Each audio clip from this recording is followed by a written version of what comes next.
Ikiwa muda huu tupo tunaangalia mechi kati ya KMC na Tanzania Prison. Sasa sio mbaya tukazijua na mechi ambazo zitachezwa siku ya kesho, siku ya tarehe 15 mwezi wa 4 mwaka 2026. Siku ya kesho utakuwa na michezo miwili ya NBC Premier League, ambao mchezo wa kwanza utakuwa mida ya saa 10 kamili za jioni, ambao utakuwa ni kati ya Fountain Gate na Simba Sports Club katika uwanja wa Sheikh Amri Abeid Stadium jijini Arusha.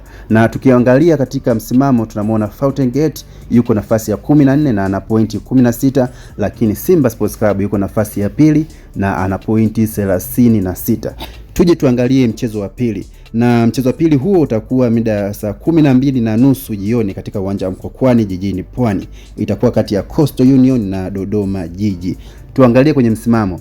Dodoma Jiji yupo nafasi ya 8 na ana pointi 24, na Coastal Union ipo nafasi ya 13 na ana pointi 16. Kwa hiyo hizo ndio mechi ambazo zitakuwa siku ya kesho, na usiondoke bila kuminya maneno hayo hapo chini yaliyoandikwa subscribe.